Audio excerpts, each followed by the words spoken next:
Hey, Archie here. Just wanted to talk you through the contract to purchase and sale, specifically the subjects and conditions that you might want to include with an offer. So you found a great property, you've come up with what you think to be a fair price to offer. We want to include some subjects that will protect you and give you an opportunity to back away should you unearth something that you don't like about the property. So the blanket five that I would always advise are financing, making sure you can get a lending on the property, insurance, making sure you can get insurance on the property. So to do that, you just get a quote from an insurance company and a letter of commitment. Title review, where we get the lawyer or notary, whoever is going to help us with the conveyancing of the purchase, should it go through. We'll get them to look at the title and make sure that the title charges on title that will move with the title won't affect you negatively, okay, or at least explain them to you.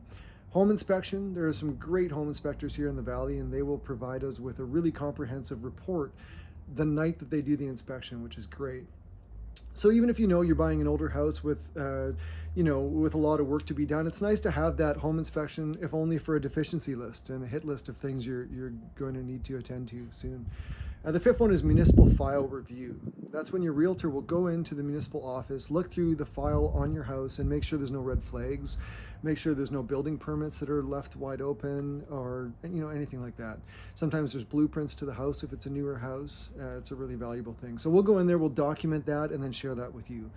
If it's a rural property, you might consider doing a septic inspection and a water potability inspection of the well. So you want to be sure that the septic system can handle your family's needs. You want to be sure that the water has good volume, flow, and quality. So yeah, there are other subjects as well, but those are sort of the blanket five, and then those additional two for rural property. And then usually you give about 10 days for the subjects. You work through your due diligence, as fast as you can. And again, ultimately, it's up to you, the buyer, to lift those. So you don't need any concrete documentation before lifting each one of those from the seller's perspective. You just want to make sure that you've done your due diligence and you're feeling confident that you can get lending and insurance, that you're happy with the title, you're happy with the shape of the building, and you're happy with the sort of municipal state of affairs. Once you are, you can instruct your realtor, okay, let's lift the subjects, at which point your realtor will write an addendum. The buyer hereby removes the following subjects, and that's it. Once all the subjects are gone, we are unconditional and heading towards completion. It's at that point that you're binding into a legal contract. And it's very difficult to get out of a contract financially unscathed at that point. So subjects are there to protect you.